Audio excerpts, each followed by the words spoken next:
Hi, friends. Welcome to Charlie and Steve Watch Stuff, and today we are watching X-Men 97. You heard that right. We're taking a little bit of a break from Batman the Animated Series, and we're going to switch gears into a show that is not airing in the early 1990s. It is airing right the frick now, and Charlie and I are really, really excited to be diving into a little X-Men 97 in your brain spaces. So, Charlie, I know that this is like a huge deal for you. I think if you could put X-Men in like your top IPs of nerd culture-dom, it's top two and it ain't two, as certain hip-hop artists would say. So I give the floor to you. Tell us about why you love the X-Men so much and why you're so excited to dig into this show. Yeah, I was the right age for the X-Men, and I say that as I hold my Mighty Morphin Power Rangers T-Mug. Power Rangers came out in the early to mid-90s, X-Men came out in the early to mid-90s, and what I love about those things is that as soon as I hear that theme song, that I'm reminded of Saturday morning, eating a big bowl of cereal when life was super simple. It really takes me back. But also, those franchises, particularly X-Men, has such a rich history and depth to it that as an adult, I really appreciate, particularly as an adult who is in the storytelling industry. Like the Chris Claremont era of those comic books with Jim Lee's art really did a lot for those characters, and those are some stories that we're gonna see woven into X-Men 97 that I'm so excited to talk about. We had to switch over. It's only 10 episodes. We're doing it for you. We're doing it for the kids. I was super excited to make this switch over. I also took in that old X-Men animated series, and we'll talk about this down the line, but the vibes are just so freaking on point from the opening montage, that intro. I saw a great meme where it's like, have you seen the Chick-fil-A sauce, girl? I know, fuck Chick-fil-A because they're homophobic piece of shit, but have you seen the meme of like the girl being like doing like the crazy looking, like you want what? You want no sauce face? It's like that when people skip the X-Men 97 intro. It's like, you do what? You hit skip intro on that? Why would you ever hit skip intro on that? It's iconic. We're excited to come back, and it's absolutely firing on all cylinders right from the start. So I'm so happy to have some good X-Men back in my life. It's been far too long. And so, I mean, unless there's anything else you want to talk about, let's just jump right into the main event, the X-Men 97 of it all. We're going to get into this. We're going to do both episodes that have released that are currently available on Disney+. We're going to cover To Me, My X-Men and Mutant Liberation Begins.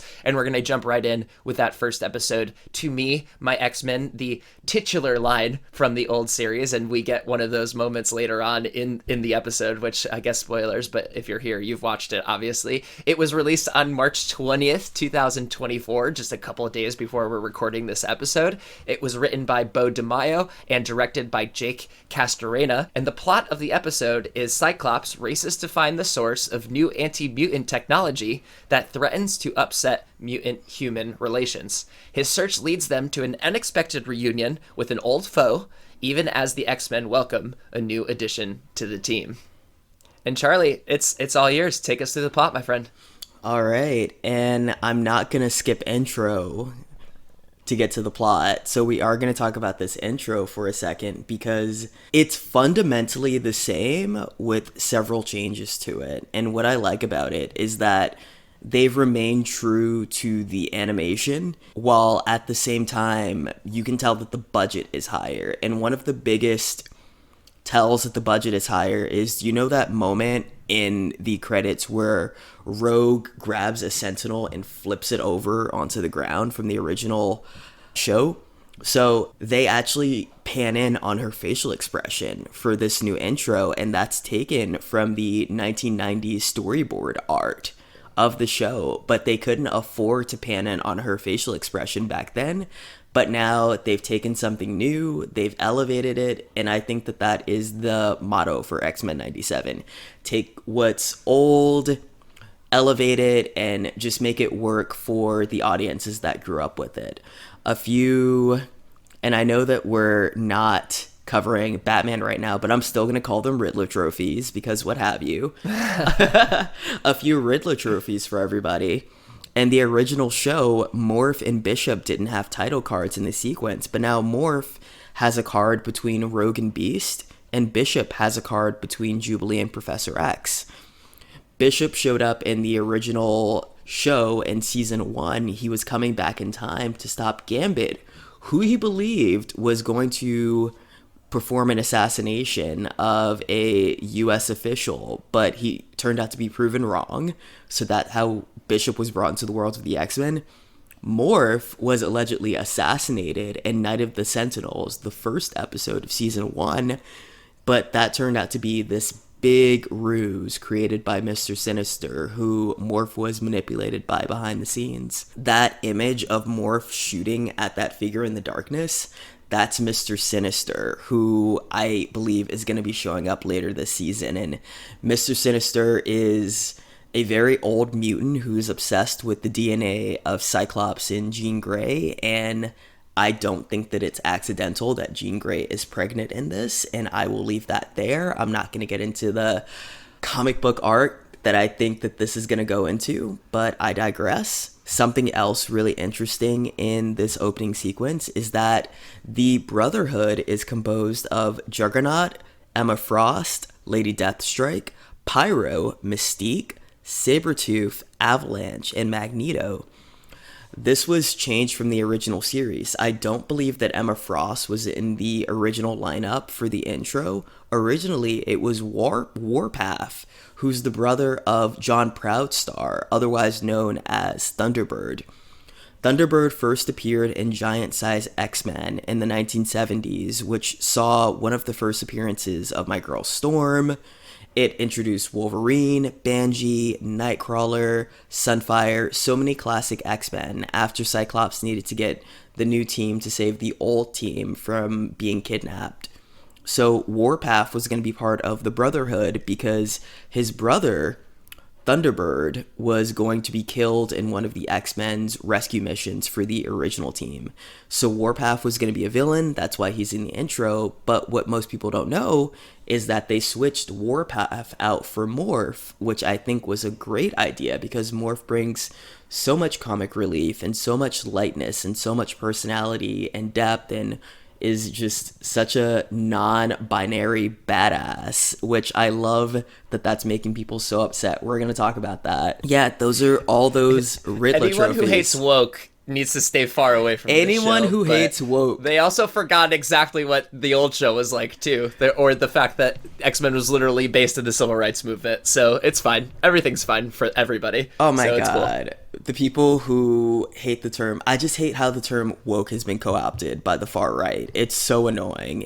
I hate saying it now too. It just feels like bleh. Whoa. So digging into the plot of the episode, we open on the skyline of New York City, and right away, Steve, I don't know if you noticed this, you see the Twin Towers in the skyline of New York City. And did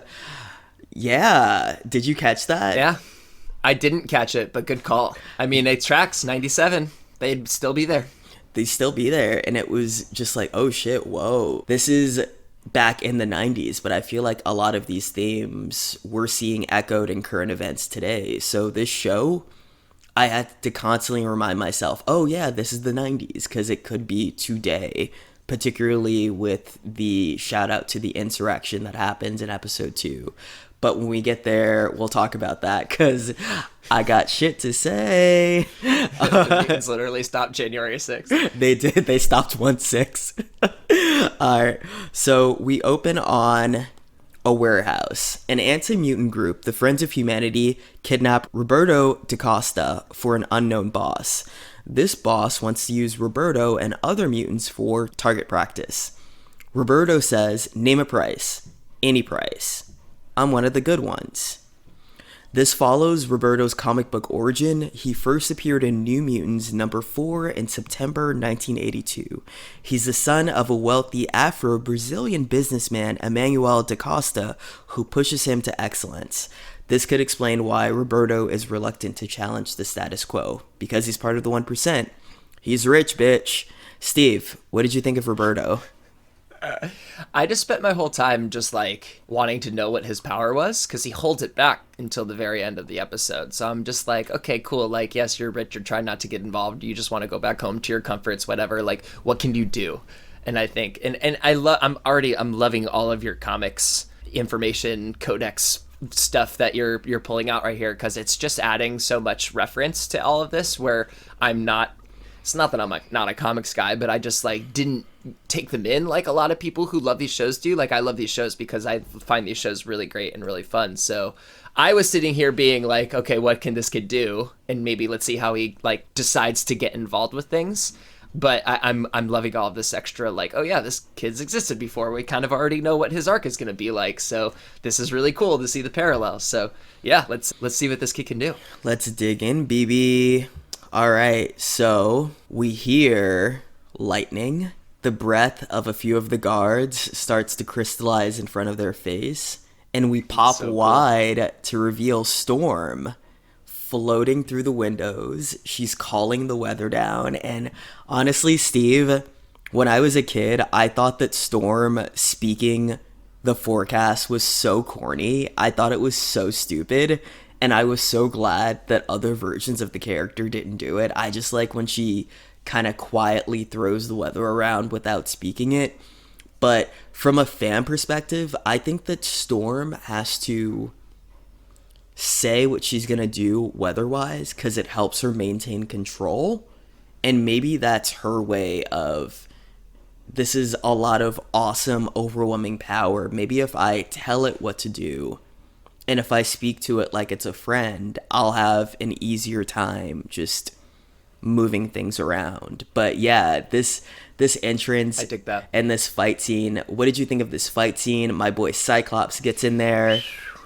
This is the part where I formally apologize to my friend Keith, because he's a huge X-Men fan, and I constantly joke with him that Cyclops is a bitch because of how he went out sad in the movies, like in the live action movies, where he just like gets kissed to death by Jean Grey. Spoilers for the X-Men 3, I guess, or X3, whatever the hell that one's called. The last stand. Where it should have been. Golden Gate Bridge. It should have been The Last Stand. It should have been. It should have been. Gosh, it's all right. We don't have to get into the plastic guns of it all. But this is, I couldn't agree with you. I'm going to rewind quickly back to a point that you made earlier, where this is where I'm watching this kind of in awe, being like, this somehow feels like the old show, but with little modern tweaks that takes the animation to like the next level. I just felt like they were, and even in the next episode after this, the beginning scene, just there are certain moments where you can tell like some of that shit just never would have happened in 97, the way that they showed it, the way that they animated it. Cyclops using the beam to slow his descent to the ground and to move himself around the room.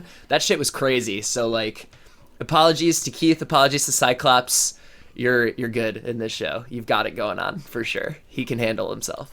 Yeah. And little known fact, so many people think that Cyclops is emitting blast of heat or plasma from his eyes. No, those are actually concussive blasts with the force of TNT behind them. And another consequence of Cyclops' powers is that he has an innate understanding of spatial mathematics. So he'll look at a room and he'll know at which angle and to which degree to fire an optic blast to make it bounce off the wall and to hit people at a different angle. So for him to be able to use it to move himself around and for it to enhance his agility is genius, and also shows that Beau DeMaio did his homework and knows these characters. So gonna lift a toast to the writing of this episode. Lift a Power Rangers mug to lift Beau. A Power Rangers mug. And just to quickly bounce off of what you just said there, if you don't stick around for the end credits, I highly recommend that you go back and watch the end credits, because they break down each character with facts like that. The fact that he emits concussive blasts as beams from that visor is what it says, and it kind of goes through all of them, like you're picking your character from that old X-Men arcade game that you used to, you know what I'm talking about? Oh, the old for sure. side-scrolling X-Men arcade game. The next time you come here, there's a bar in the Castro that has it that we can go to. Yes, I know which one you're talking about. I know which one you're talking about. Yes, we're there. But yeah, so I 100% agree, and go back and definitely, if you're going back to watch these episodes, make sure you stick around for the end credits, because you get that cool, like, again, retro but feeling advanced. Yeah, I mean, it's killing it on every single angle. It's so good. It's so good. Even his little "I surrender" not, and just which is so fucking 90s. Like that took me back to okay, I feel the 97 in that line. Yes. but it's earned because Cyclops said something similar in I believe Night of the Sentinels Part 1 or Part 2 back in 1992, the original series, where he said something to a similar effect to a Sentinel before pulling off his glasses and blasting them back. So it's character work, it's paying homage, it's doing all the things. So we cut to the X-Mansion. Charles Xavier has been dead for a year. The last episode of the show, Season 5, Graduation Day, shows Charles being taken off to be taken care of by one of his former loves while Magneto makes a sacrifice to save Charles. He has a chance to start a world war, to really get at the humans for how they've been treating mutants, but the X-Men say, okay, you can do that, or you can help us get Charles the care that he needs to be taken care of, you know? So Charles isn't dead per se, he's somewhere else getting treatment, but they're treating it as if he's already gone because that's as big of a hole as he makes in the X-Men's lives. He's their leader. He's like MLK. So Scott's not handling it well, but Rogue, Gambit, and Morph are like, hey, we gotta live our lives. That's what Charles would have wanted. Here is a... Steve, what were they making? Was it... They're making beignets. Beignets, yeah, they were making beignets. They're making beignets, yeah. Yeah, getting that down-home Louisiana charm. That was terrible. Yeah. So they're making beignets. Gambit is looking hot in a crop top and is like, hey, mon ami. Fucking, I love Gambit, dude. Gambit's he was my the favorite best. when I was a kid. I wanted to be Gambit so bad. He's the best. You still can be. You are Gambit. Get me a bow staff right now. Absolutely. And grow the hair out again and just make it a ponytail and just make beignets. Done and done. Can I wear my like no shirt overalls? Like show that, as you said, from All of Us Strangers, show that V a little bit. Oh my God. Gambit's showing that V for sure. I mean, if you're working overtime at the gym, I think you should show that V. Like, I'm trying to live my life like a 90s illustrator drew my body for a comic book. Like, that's how I want to live my life. That's why I have the wardrobe choices that I have. If we're going to talk about animated hotness, can we talk about how fucking hot Jean Grey looked as a pregnant woman? Really? I don't know how you can... Go in. Oh, dude. She can work. She was, at one point, she was just like, belly was out, popping those hips. And, dude, I can hear... Shout out to Jomi Adeniran. I can already feel Jomi Adeniran from the Midnight Boys, like, keeling over in his seat, seeing a pregnant Jean Grey looking that hot. But... Shit, man. Shout out to the animation team. They knew what they were doing. Oh, man. Like, I also love... Everyone looks so good. Everyone looks hot. Like, it's the X-Men. Yeah. You have to. It's pretty much a soap opera with a bunch of hormonal chosen family that lives under the same roof with superpowers. I think it's great.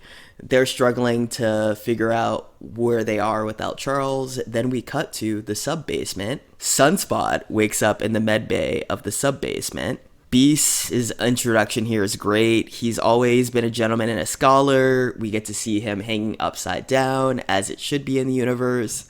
Jubilee's all up in Sunspot's face. She's like, what's your power? What's your deal? What's good? And I love this because it's Jubilee having a full circle moment from how she first got started, bringing in her youth and showing her as a more mature X-Man at this point. Yeah. Jubilee is definitely the girl that asks you what your horoscope sign is at the bar, by the way. She 100% asks you what your sign is and takes it very seriously. Oh my God. She wants to know that. Yes, and she wants to know your entire chart. She wants to know your birth date and time. She's the girl your mom says to run away from. If you were Gambit, she'd be like, Steve, so when can I look at your birth certificate? So Cyclops and Storm are worried that Sunspot's life is in danger. They're also concerned because the Friends of Humanity have Sentinel technology. And the last time that they encountered Sentinel technology was from this guy named Bolivar Trask. Bolivar Trask appeared in the original 1960s run of X-Men comics as the inventor of Sentinel. Sentinels are anti-mutant robots who go about detecting mutant DNA.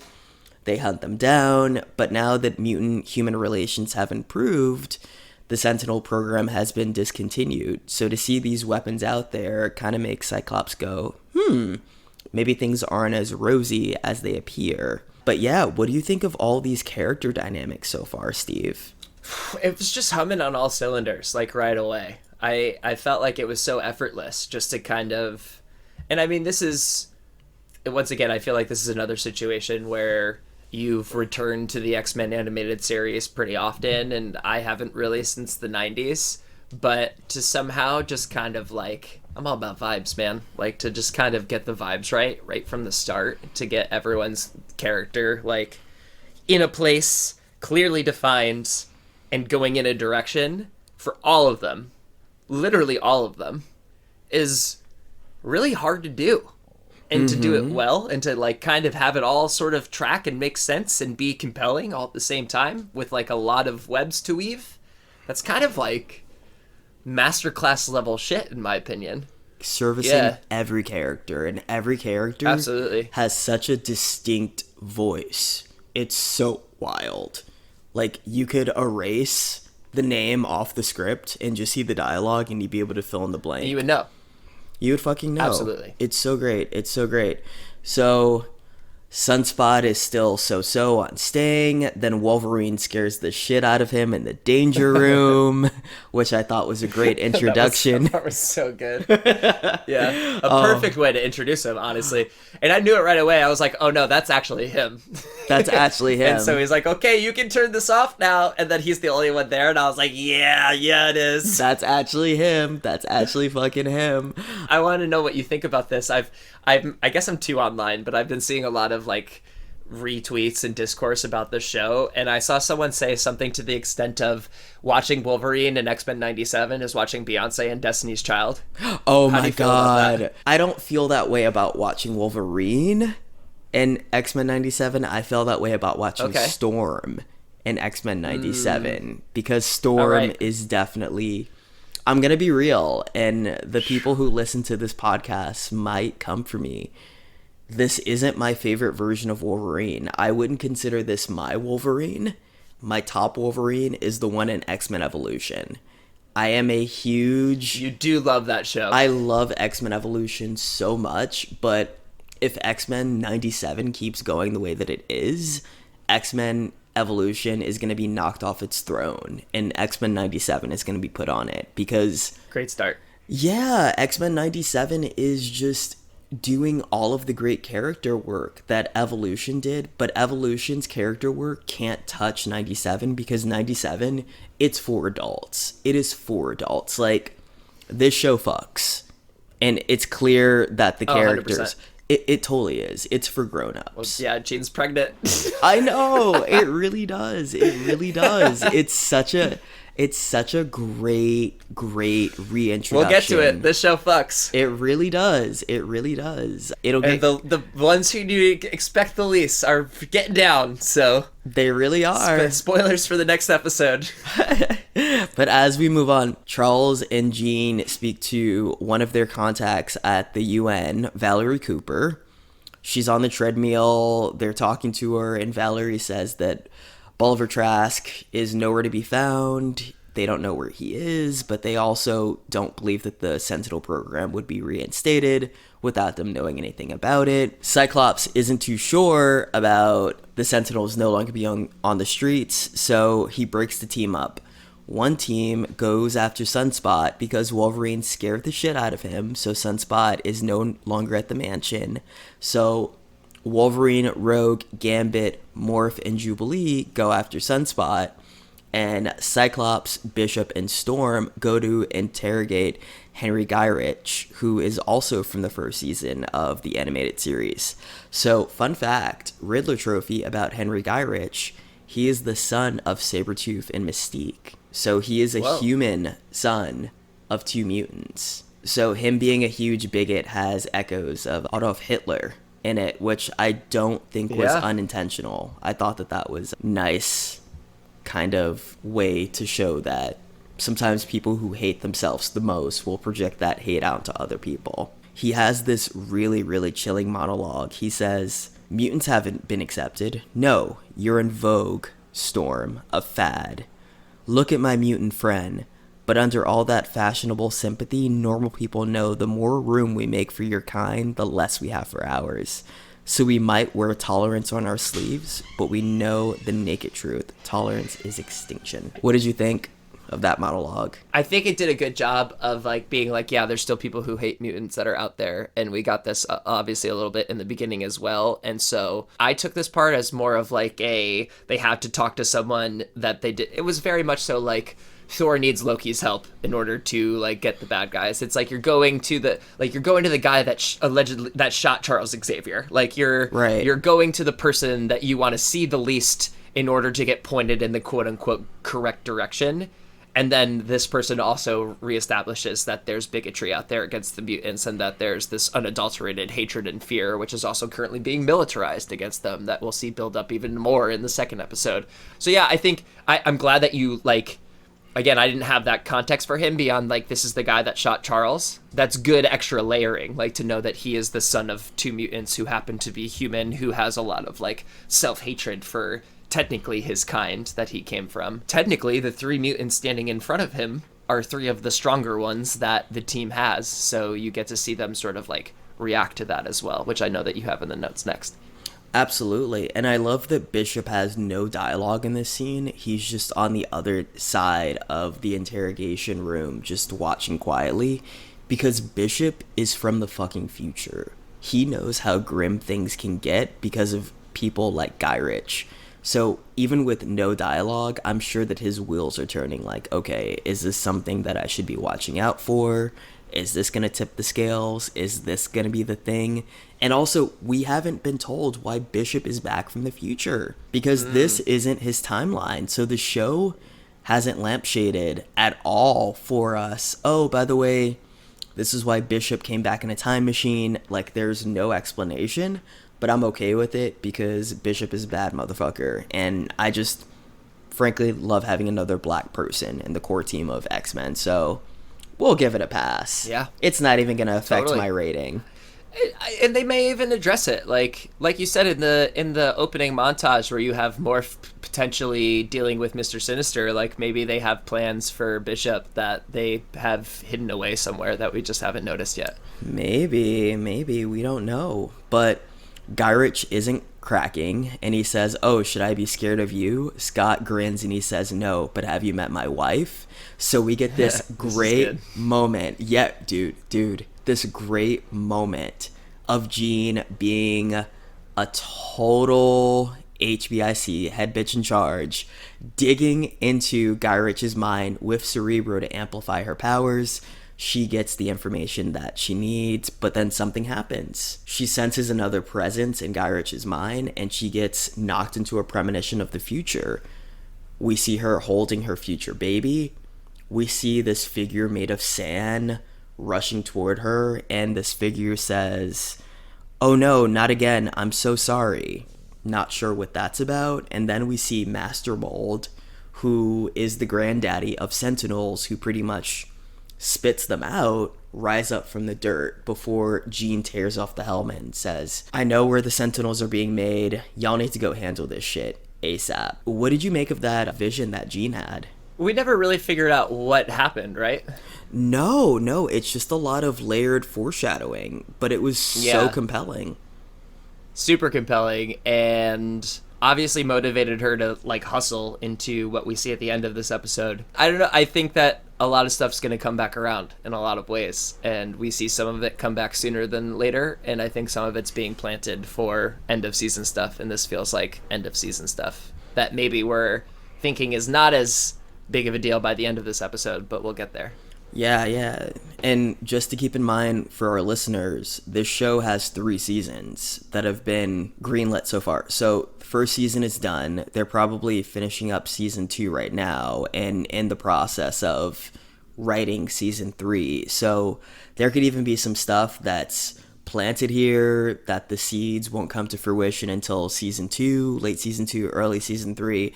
I don't fucking know, but I'm here for it. I want to backtrack to the other team of X-Men who tracked down Roberto, Sunspot, to a nightclub with house music. This also made me realize that we were in the 90s. A lot of great things happen here. Nothing big plot-wise really happens. It's just a bunch of character moments. My favorite character moment is seeing Jubilee living her goddamn life on the dance floor and taking a bunch of fireworks and being like, yes. Like, if that doesn't become a meme, Steve, I'm gonna start sending you that meme every time I go out. Just Friday night getting a gif of Jubilee dancing with fireworks coming out of her hands. Honestly, I'm here for it. I'm so here for it. I wonder if it's already in my GIF bank. That'd be fun. No, it was a great one. And we get a little bit more Sunspot development too, but I think that was more for a little bit of a shot into where all the other characters are at, especially with Gambit and Jubilee and a little bit with Wolverine too. Yeah. I love how Morph just isn't scared of Wolverine at all and will just morph into Jean Grey. Such an asshole. Such an asshole. But I think that is what Wolverine needs in a friend, because Wolverine is pushing 100 years old or so. He's seen everything. He's not easily offended. He is the friend who would be like, I don't get triggered, bub. So anyone who's friends with him needs to be able to just say, I'm not fucking scared of you. I think that's why he gets along really well with Jubilee. That's why he gets along really well with Morph. Even though he respects Cyclops, I think he is just annoyed at how straight-laced Cyclops is. Do you think that deep down, Logan respects the hell out of Cyclops and does like him, but doesn't want to show it? What are your thoughts on that? Listen. Oh no. This is where I get... He likes them to the extent of, like, he would much rather be him. Oh. Like, he wants to be the one putting the baby in Jean Grey. Like, whatever work he's done to move past that and be okay with it, like, you can only like him to the extent of, like, if you were dead tomorrow, I would not hesitate to get up in there. So... But Jean has shown maybe zero... I'm just... Yeah, that's fair. Jean has shown but zero interest. Still doesn't mean that he wouldn't... It still doesn't mean that you wouldn't fucking hate her husband deep down. But that's just... I guess that's just my toxic straight man showing. No worries. It's what it is. I think this show, the original show at least, overplayed the love triangle aspect of them so much to the point where I was like, even as a kid, what triangle? Wolverine, we don't want you here. Like, there's no flirty energy from Jean. The movies did a better job at showing that Jean definitely was attracted to Wolverine. They had that kiss in X2. Yeah. But in the cartoon, Jean is like, oh, hey friend. You know, it's giving, hey friend. Hey buddy, hey pal, yeah. But here we are. He's still pining over somebody who clearly doesn't want him. It's pretty ridiculous to watch, and I hope that they veer away from that. Also, what's he doing when Storm is standing right there? That's fair. My question. Yeah, I don't know. Mm-hmm. Listen, man, we get tunnel vision. I feel like we get tunnel vision. That's all I can say about it. Fun fact, in one of the more recent comic books, they're just a throuple. I love that. Which I was like, okay, solves the problem, but also, Logan, go find other love interest. He needs to spread his wings a little. He needs to spread his claws a little bit, if you know what I'm saying. He needs to spread something else, if you know what I'm saying. He needs to get that seventh claw working. Jubilee gets Sunspot to come back to the mansion. That's a really nice moment. So we cut to this really great shot of everybody in the X-Jet. They're suited up, they're booted up, they're ready to go fight Master Mold, and in fighting Master Mold, we get this incredible fight scene. The X-Jet gets knocked out of the sky, Storm grabs some X-Men, Rogue grabs some X-Men, Cyclops, he doesn't even need a damn parachute. He uses the mother. He uses all of his strength, and his eyes just be like, ah, and he softens his blow. So good. Then he says to me, Captain America has nothing on that. Captain America has nothing on that. Dude, I think that the MCU is going to do for Cyclops what it did for Captain America. It's going to make Cyclops cool. Because I didn't think Captain America was cool until the MCU. Did you? Honestly, Captain America was a fucking bootlicker up until the Yeah. MCU. So Up until the Winter Soldier. Even after the first Avengers in 2012, I was like, I don't know. he was a little bit of a keener up until that point. Yeah. But that's America's ass right there. That's so. America's ass. Like, now when I see America's ass, I'm just like, oh, Captain, whatever you need, whatever you need. Oh, we're gonna aim for the head to kill Thanos? Got it. Noted. We cut to this fight scene, and now, Steve, I just want us to nerd the fuck out. If you had to pick 2 favorite moments from this fight scene with the Sentinels, what would you pick? Beast taking one over and using it as his friend and like having a conversation with it, and the moment where the show told you that Storm is the strongest X-Men and it's not even fucking close.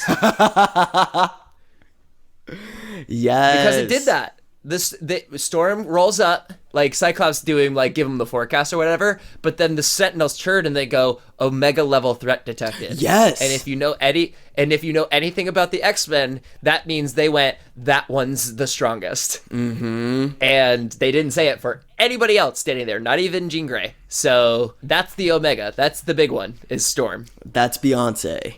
Yeah. That's Beyonce. That's truly Beyonce with Destiny's Child. Yes, I agree. Yes. Storm walking in might as well have been Beyonce's entrance at Coachella. That's how I felt about it.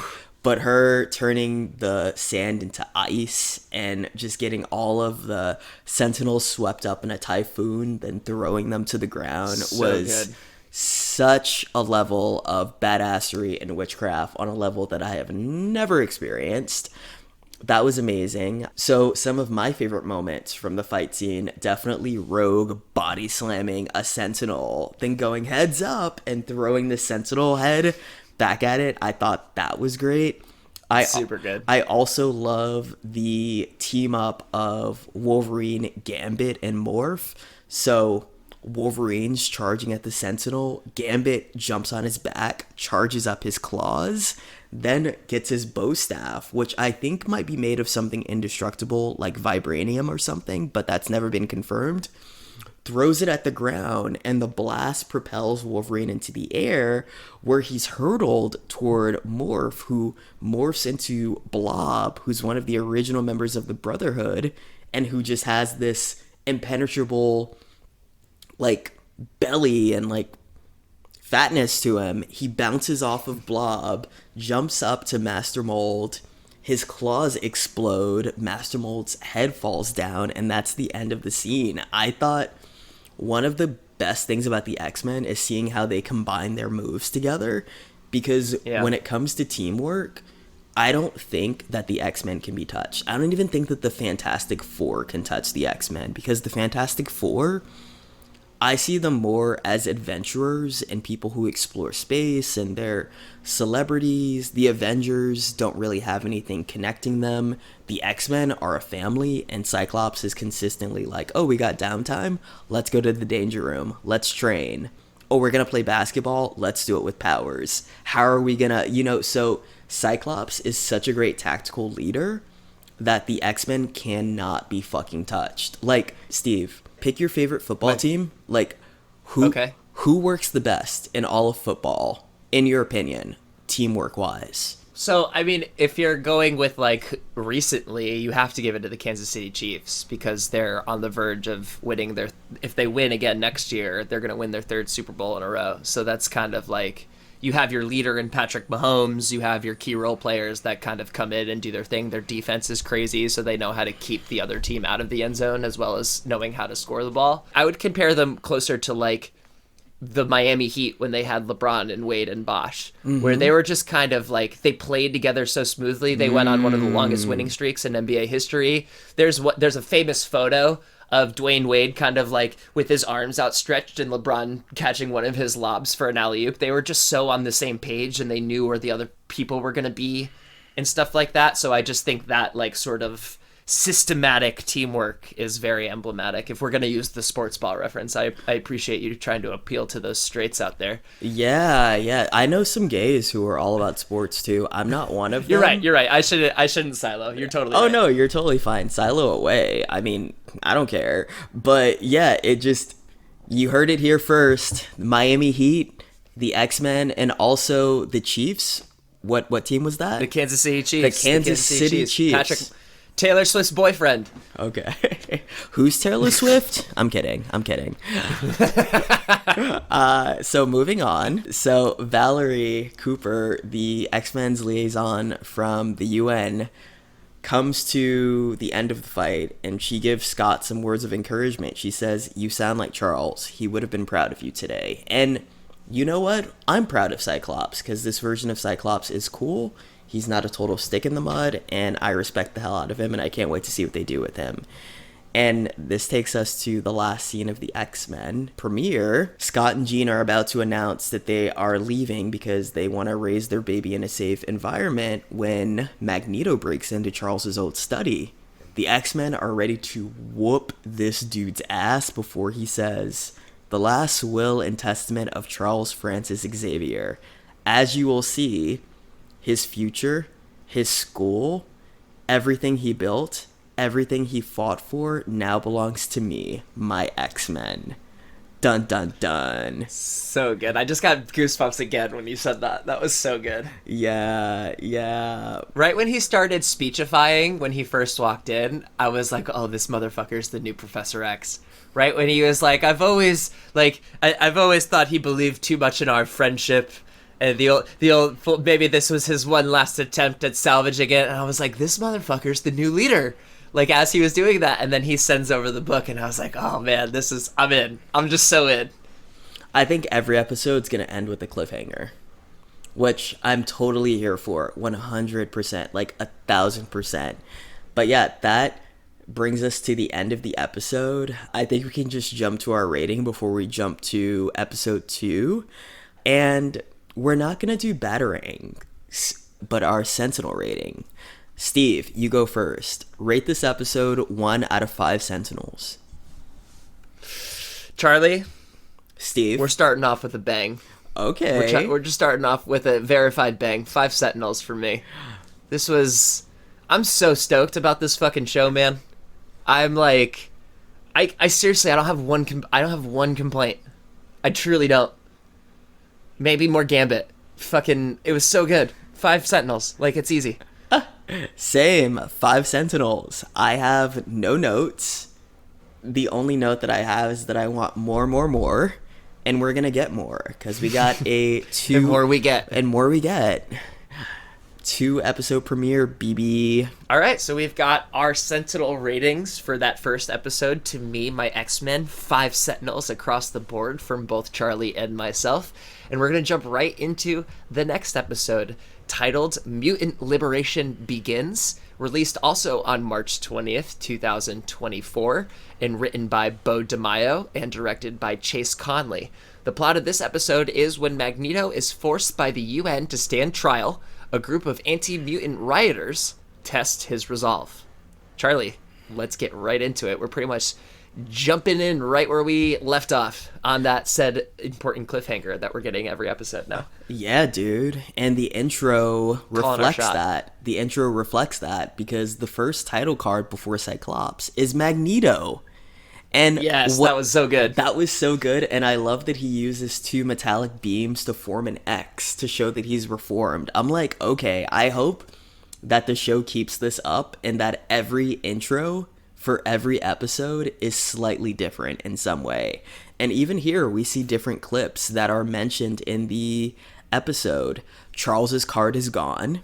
Charles usually has the very last card, which I think is interesting and shows how Charles's leadership was different than how Magneto's leadership will be. Because in the original run of the show, Professor X was the very last person that we saw, which shows that Professor X, at the end of the day, is a teacher. He's a mentor. Is he the leader of the X-Men? Not the field leader. He's more of the philosophical backbone of the X-Men. He has the vision, and the X-Men carry it out. The X-Men carry out his vision. Magneto, I don't think that he's that kind of leader, because his philosophy just, fuck humans, mutants need to protect themselves. He's at a part of his growth where he knows that that no longer works. He's reached the end of his rope of just being angry all the time. He's like, all right, I gotta recognize that there should be, or there might be, some truth to what Charles was saying for all these years. So I'm gonna try to do that. But Magneto is not the sit-at-home kind of leader that Charles is. Magneto's gonna be on the field. He's gonna be calling the shots. He's too much of an alpha to be not doing that. He's also an Omega level mutant like Storm is. So putting him in front of Cyclops is not only smart, it is showing just what the new group dynamic is going to be, because Magneto is the new Cyclops. Also, I really love that the different clips that we get to see, we see Storm fighting Callisto, who is the leader of the Morlocks in the sewers for leadership. We see Bishop being sucked through time with his longer hair to show that this was a while ago. We also show Jean being consumed by the Dark Phoenix, which is something that she also mentions, and something that we see come full circle at the very end of this episode in a very unexpected way. So we'll dig into the beginning, which starts not in Westchester, where the mansion is, but in Brooklyn. We at Coney Island, y'all. The Ferris wheel is about to topple over. This little girl is being saved by a fighter. It looks like they're both about to fall to their death, but the Ferris wheel stops and gets put back into place. The cameras tilt up and we see Magneto levitating away into the night sky. Cut to the sewers and we see Magneto save a bunch of Morlocks. And viewers, if you don't know, the Morlocks have a long history in X-Men comics. Their first appearance was in Uncanny X-Men number 169 in May 1983. Seeing them here is a really nice callback, not just to the X-Men's comic book roots, but to the show. And I think that it's to the show's writing's credit that we're seeing all of these elements woven together. And seeing Magneto just bop from Brooklyn to the sewers shows that he's really all about business.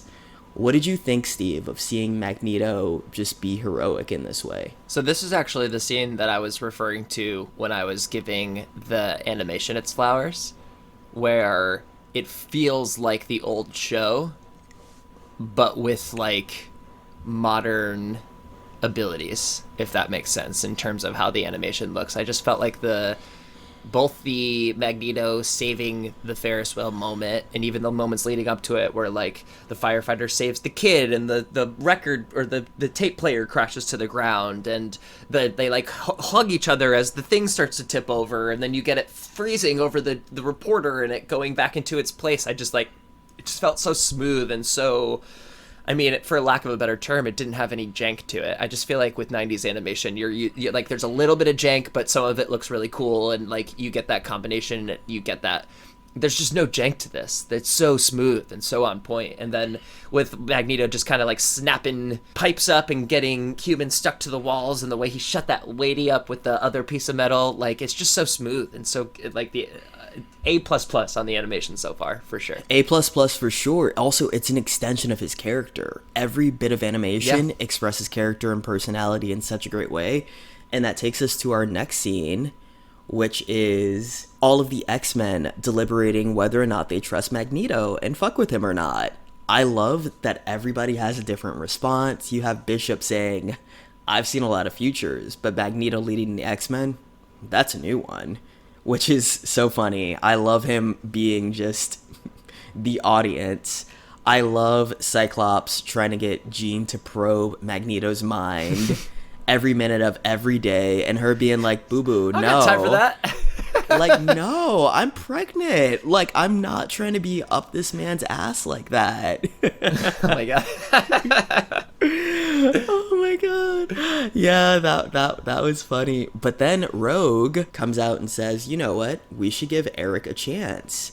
Steve, so do you know where Rogue got the ability to fly and throw Sentinels around like they're cat toys? All right. So you know Brie Larson's character in the MCU, Captain Marvel, right? Yes.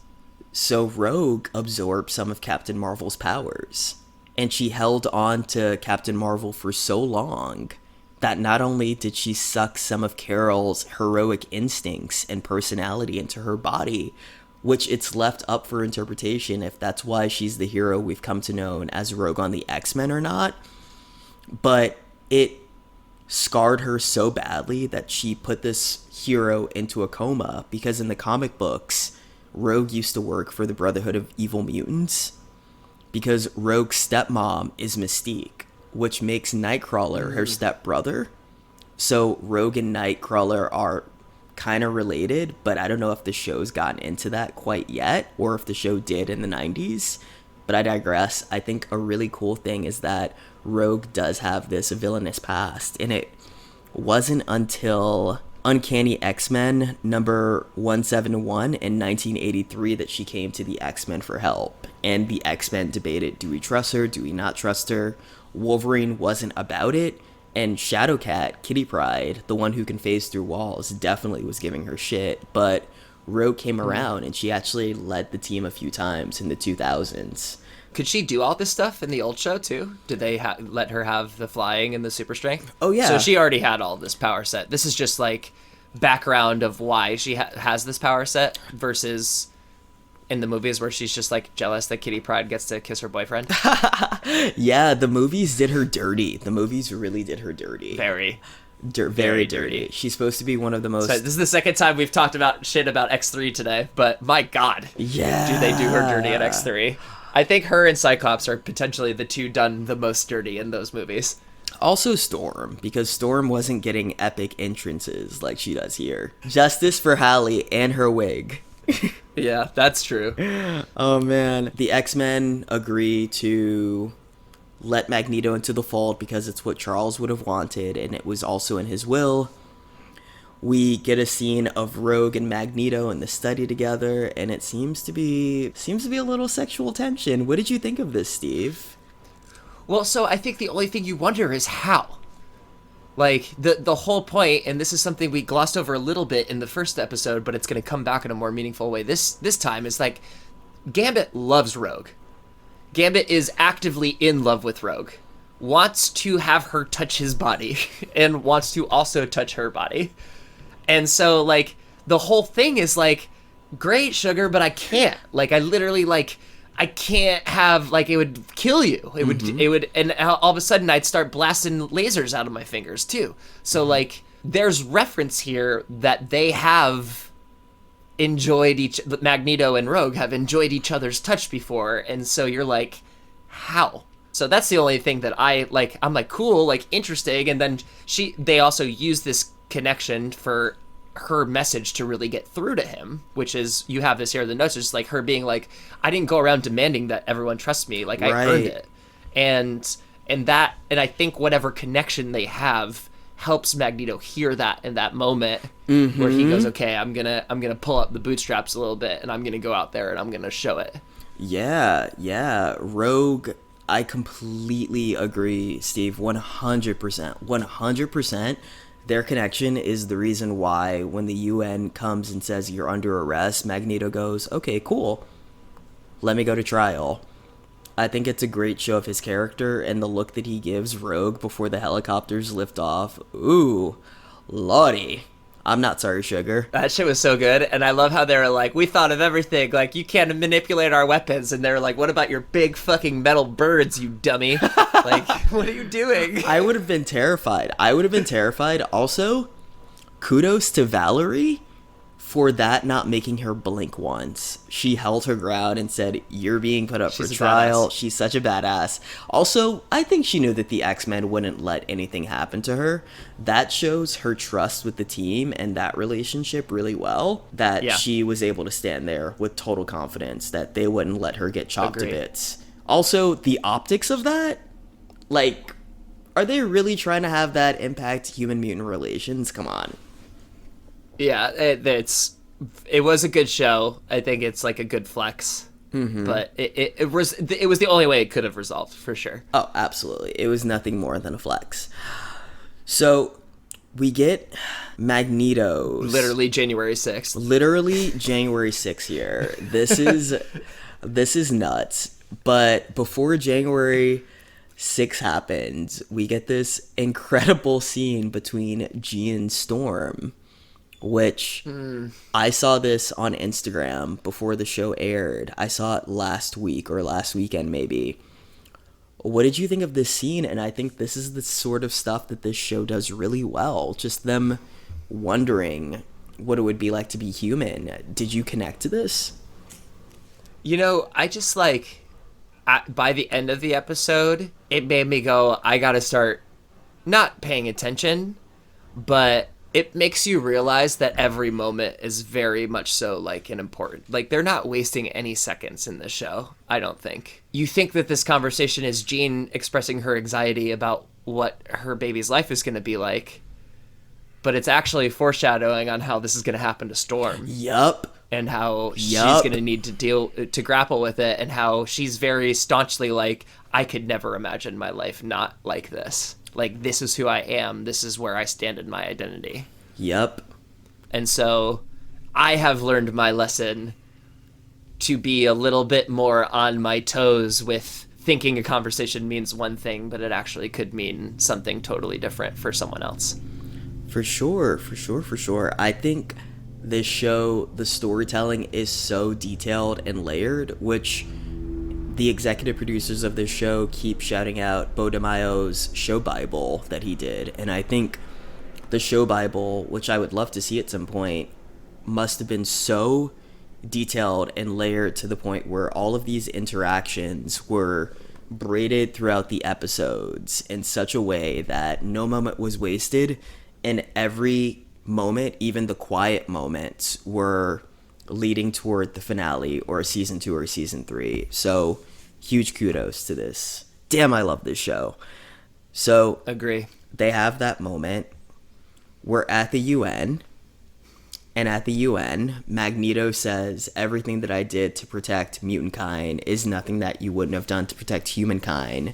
So maybe what we're both missing is seeing each other's humanity, because what are mutants if not humans, who are just the next stage of evolution? And it seems like what he's saying is landing, and I wonder how this would have played out if the Friends of Humanity didn't fucking stage an insurrection.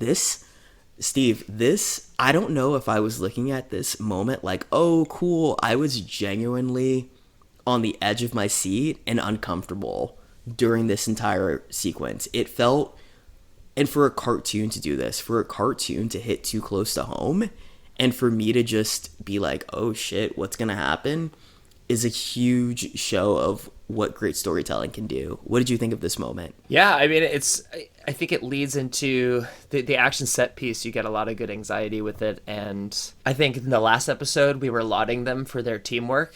And this one, they felt overmatched.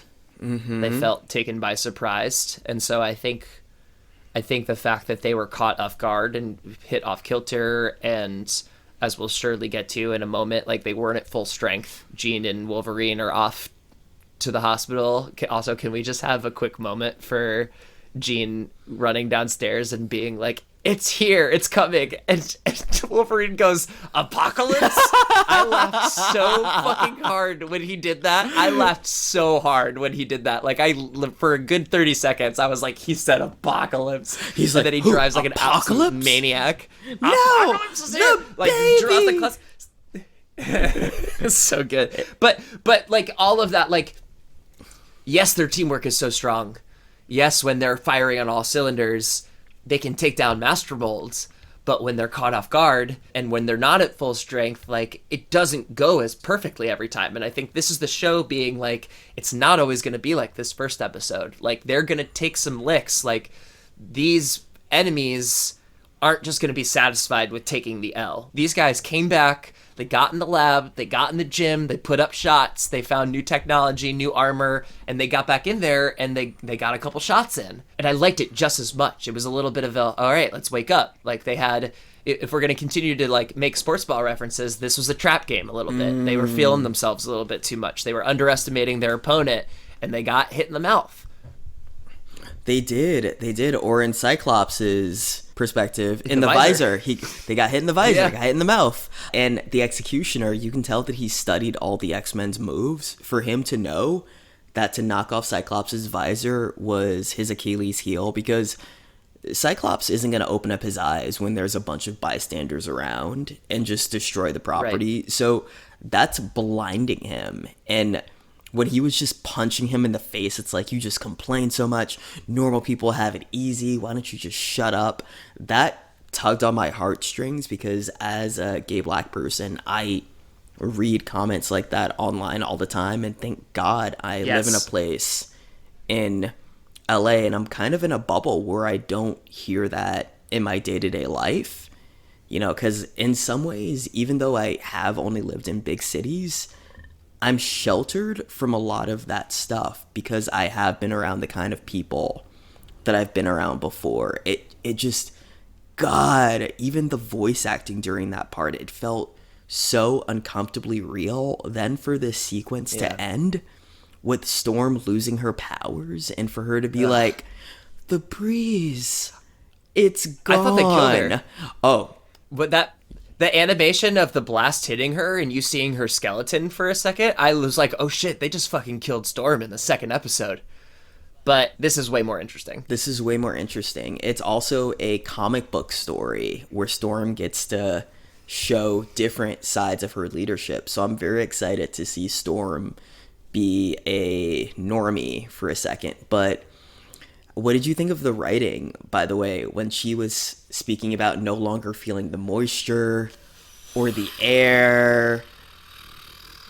Fuck, man. I can only imagine that this is what it feels like when something you love the most passes away or leaves you. And so it's like something that you have experienced as a normalcy that you identify so deeply with for so long, and for it to all of a sudden be non-existent, that just must be like such a terrifying experience. A disability. And so I also, yeah, oh sure, yeah, Like, yeah, she has been disabled. So this to us would be like if I were to lose my ability to read and write, yeah. I would feel that way. Like, where are the words? I can't. How am I gonna write? You know. So I think. Losing one of your senses. Mm-hmm. Yeah, and it changes who you are inherently, It changes who you are. and so that I think she's suddenly grappling with too. Oh, for sure. Also, her sense of self. Like, who is she if she isn't able to command the elements and the weather? That's so much a part of her confidence. You know, she's Storm. Yeah. You know, this has been her entire life. But also, she did say that sometimes she fantasizes about what would it just be like? What would it be like to be normal? What would it be like to not feel these things? And now she's experiencing it. And that's exactly why I want to start paying attention to what people are saying more closely, because the show told us what was going to happen about 20 minutes before it happened. Oh, for sure, for sure. And also, Yeah. this ain't the Batman animated series, baby, where the Batman animated series episodes are like 24 minutes long. These are like 33-minute long episodes. Give it to me. Give it to me. Give it to me. Load me up. The episode ends with Storm writing a goodbye letter, and a neat detail is that her lightning-shaped earrings are right next to the letter. I thought that was Yeah. cool because she's That was good. leaving that along with everything else. Another I agree. neat detail is that she hears thunder outside and she actually flinches back for the first time in her life, probably. I know, that was crazy, man. Yeah. Being so caught, like Storm being caught off guard by a storm Right. is such a crazy sentence to say. That's probably the moment she decided to leave. She was like, "Oh, I can't do I this." think so. Like, I think that's right. I can't do this. Like, I didn't feel that coming. It just happened without me being aware of it. Now I feel smaller than the thing that I used to command with just a nah, I'm out of here. Jean reads Yeah. the letter to everybody. We see Rogue and Magneto sharing a touch, and from that spark that appears on Magneto's hands, I think that he is manipulating electromagnetic fields in a way that Rogue can touch his skin. And you know what? I love Gambit. I think he's awesome. If it were me writing it, this would have a very poly ending to it. But what have you. Rogue, get it. You gotta have the Get triangles, man. You gotta have the triangles. So yeah, this is again, like, Magneto told us how this works at the beginning of the episode. He's like, I can work with magnetism. Mm-hmm. I don't just manipulate metal. I essentially am a working magnet. Like, I can manipulate electromagnetism to my advantage. And so you clearly see him doing something with that electromagnetism that allows them to touch. And this is how it happened the first time. And it's also Rogue admitting that, yes, like, I do need human contact. We all need human contact. Let her have it. Let her have it. But also, we got to get my man Gambit some play, and currently he's gonna be blasting Marvin's room tonight. But tomorrow, maybe we can get him some play. We'll figure it out. Maybe we can give some play. Hey, Gambit, go find Logan. I think Logan, who's pining after Jean, Gambit, who's pining after Rogue. Women, they can't. He already knows how to ride back there, so he does. The first time, maybe not, but. Also, it says a lot about Logan and Gambit that they are going after, one, a woman they can't touch, and a woman who's in a relationship. They have weird attachment styles. They need to figure their shit out. True. Like, Gambit, stop chasing after Rogue like you're Peppa Le Pew. Logan, stop ripping up pictures of Scott and Jean together. Just let them be a boring white couple. Just let them do that thing. I can't. Steve, what did you think of the end of this episode where a woman who looks like Jean Grey stumbles in and says, I need the X-Men? Yeah, I mean, I think you're right that every episode is going to end on a cliffhanger. Mm-hmm. Lack of remembrance of the old series. There's no chance that that's Mystique? There's no chance because she's dead. She dead? Mystique isn't dead. Wolverine would smell her. Okay, so do you have a lead on, like, in your immense X-Men knowledge on who that could be? I do. There's a huge comic book arc in the 80s, but that is for next episode. I'm not gonna... So you're gonna hold it and see if you're right? I'm gonna hold it and see if I'm right, but okay. I think I have a strong idea of where this is going, particularly because Jean names their son Nathan Charles Summers, and Nathan is the name of a character we've seen in the show before, Cable. So Jean just gave birth to Cable, who also comes back from the future in a bunch of episodes in the original show. And in the comic books, someone... Oh my god! Yeah. You just blew my mind. Holy shit. Yeah, and in the comic books... Let's just say that a version of Jean gives birth to Cable in the 1980s, and a lot of drama unfolds when somebody comes back and is like, help me, X-Men. So this is following a lot of stuff from the comics to a T. And Steve, if you want to go look this up to find out before we talk about it next week, you can. It's out there. I'm just saying for our listeners. I know. That's so interesting. I just, like, I've always, for some reason, like, evaded comics, maybe because, like, they just take up too much physical space, and I just never had that much space to work with. Mm-hmm. But I know that's a dumb excuse now because you can get everything digitally. I mean, the simple answer is that I play too many video games.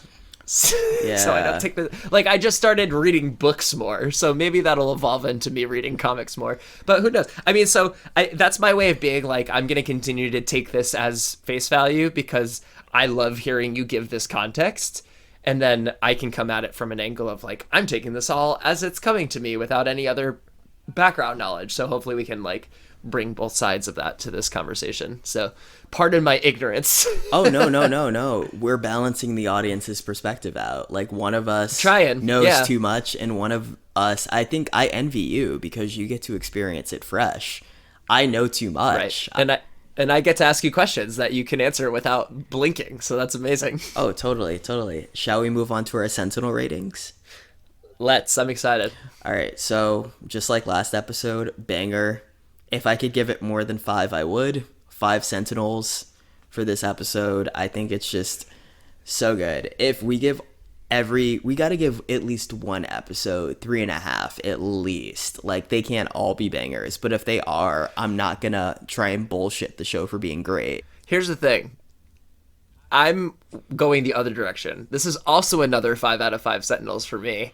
And I actually think that if they keep going in this direction, we need to start considering going over 5. I think we need to consider giving an like, if all of these episodes are 5 level, I think we need to go back and decide which one is a 6. Ooh. And I think we need to, maybe this is our opportunity to establish the 6 out of 5, where this is like an earth-moving, absolute game changer of a rating. Yeah. Also, something to do with this show that I think will be great moving forward. I want to get your take on 2 things. So, Steve. Okay. In episode 1 and episode 2, I want you to answer 2 questions. Who did you want to bang the most in episode 1? Who did you want to bang the most in episode 2? Also, in episode 1 and episode 2, which were the most badass moment? Which character had the most badass moment? Answer me those 2 questions across the 2 episodes, and at the end of this first season, we'll rank all of them. Okay, listen. I want to fuck pregnant Jean Grey. Okay. I don't care. Okay. Tension between the 2 characters. Like, which characters you want it to bang. Oh, that's what you... Oh. Way to tell on yourself. That's so funny. I thought that's what we were doing. That was like, that seems like on track for Charlie. It does. All right, episode 1, Gambit and Rogue. Just because I want that for my guy. Mm-hmm. Episode 2, Wolverine and Morph. Interesting. Wolverine and Morph. Why Wolverine and Morph? Because we didn't cover that very end of it where Wolverine's looking all sad out in the tree, and Morph comes over with a 6-pack and some chips and just starts throwing shit at him, and then turns into Sabretooth, and they start play fighting. Oh, yeah, that could be a thing. All right, so for me, and I didn't expect this, Jubilee. I'm not cutting that first part, by the way. Oh, please don't, baby. Please don't. Please don't, baby. Literally. Because so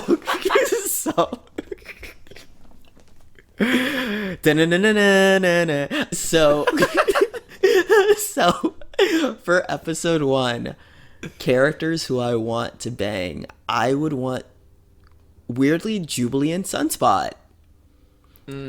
I think this show is doing so much for me to like Jubilee, because I did not in the original show. I found her so annoying. But in this show, yeah, she's fun, she's free.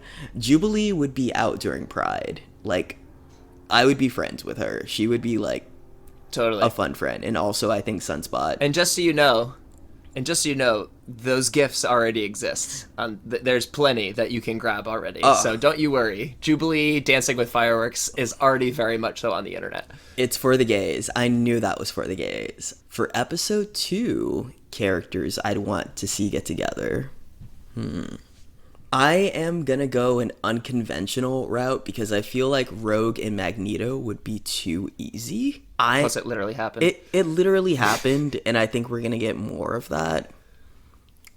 I'm gonna give it to Storm and Magneto, because interesting. Magneto was like, and you're the closest thing to a goddess we'll ever see on this earth. That's true. That conversation was very good. I liked that. So are you saying with Power Storm or without Power Storm? Why not both? You gotta try all flavors. Gotta try all flavors. I think, but we're such degenerates. We are. But the X-Men is such a horny book. It is such a horny book. It is. It's super fucking horny. I think this is hornier than Batman the Animated Series. Like, oh, without a doubt. Batman would never. He's too focused. Is this the horniest superhero cartoon? Period. Oh, without a doubt. The X-Men are just... Yeah, it's gotta be. Like, the fan fiction is filthy. Like, I know because I've written some, and I've read tons of it. I know because I could go into my notes app and read you this section. I wrote this 2 hours ago. Wolverine slowly grows his claw. Oh my god, we must be stopped. His veiny claw. His girthy claws. All right, before we let our audience go, most badass moments. They make me gone. Oh no. What are the most badass badass moments? moment? I think episode 1, it has to be Storm rolling up and the Sentinels going Omega level threat. Just that moment of being like, yeah, everyone's been doing cool shit, but this is the one. So that would be it for me in episode 1. What about you? I'm gonna say Cyclops' entrance where he bounces his optic blast off the ground. That shit was fucking cool too. That was There so were a lot cool. of, I mean, everyone came in firing on all the cylinders on that first episode. Like the spatial mathematics writ large, just so good. Yeah. For episode 2, I'm actually going to give it to Magneto's standoff with the UN. Him holding the helicopters up against everybody and that sort of like tension moment. And then also the talk down I thought was also super badass. And be like, okay, yeah, I can go prove my innocence. Let's do it. That was great. Yes, and Morph fighting the Executioner and transforming into not just Lady Deathstrike, not just Colossus, but also one of my personal favorites, Psylocke. Morph is that character, you forget that he's there. Like, because I forgot that Morph was there, because he's not really one of my favorites. This show might change that. But him coming back in and transforming into a bunch of X-Men, and he's the only one aside from Magneto that had Executioner on the ropes. Everybody else, Executioner knew how to fight, but Morph is such a wild card because he can be anyone that I thought if he was left alone by himself, I think he could have taken care of Executioner. And it's also, just to give the show more flowers, it's also an opportunity for them to throw Easter eggs at us. Mm-hmm. Like, you get the opportunity to see your favorite X-Men for a moment via, like, when I saw what I got a huge kick out of him turning into Colossus, Right. and stuff like that, and his transformation into the Blob in the last episode. It's just like, okay, what else are we gonna pull out of the vault? Like, who else is he gonna be? And the fact that he has this deep encyclopedia of all these X-Men, which is really just the writer showing that they have a deep encyclopedia of all the X-Men and when they can be brought out for a moment, I think that's the kind of fan service I really love. Absolutely. That's amazing. I'll end us on one last Riddler trophy. So, did you know that the animated Marvel Universe is kind of a huge precursor to the MCU? Because during the time X-Men was airing, Spider-Man was airing, Fantastic Four was airing, Iron Man was airing, The Incredible Hulk was airing, and a Silver Surfer cartoon were also airing at the same time, and they were all interconnected. There was an episode of Spider-Man where he was scared that he was a mutant, and he seeks out Charles Xavier, but he comes into the danger room where the X-Men think that he's an intruder, and their theme music comes on, and Rogue looks at Wolverine and she's like, how's a girl ever supposed to get a date if you scare all these potential suitors away, sugar? You know, so so good. The X-Men know who Spider-Man is. They fought with him on his own show. Also, in the beginning of the first episode, To Me, My X-Men, we see a newspaper article. Blink and you miss it. And the question on the newspaper is, Spider-Man, is he a mutant? Question mark. I don't think we'll get Spider-Man just because they're already doing Spider-Man freshman year. A Spider-Man show. And this is technically MCU, correct? This is technically... It's in the multiverse of the MCU. So that leaves the door open for there to be a Spider-Man. I think they... Even if they're doing freshman year. I'm talking like as a cameo. As a cameo? Like maybe he like... yeah. Maybe, but I think with the way that the MCU is with planning out everything meticulously... With Spider-Man, I think if we see him, they would want to give him his entire show. Like, I don't think with Spider-Man... Sure. People go nuts. They would go nuts. Like, people... Steve, yeah. Read the internet. People are already, like, salivating over... I tried not to, honestly. Same, but I can't help Try not to read the internet. The internet is my Coke. Like, I just... Yeah. Like, inhaling all of Newsarama. Fair. But that brings us to a close, listeners. Thank you so much for joining us and listening to us nerd out about X-Men 97. We will be dropping these episodes as it airs. We're so excited. We want to hear your thoughts and more to come. Can't wait to keep watching the show with you. Thanks for coming out, everybody. We will see you on the next one. Bye. Bye, friends.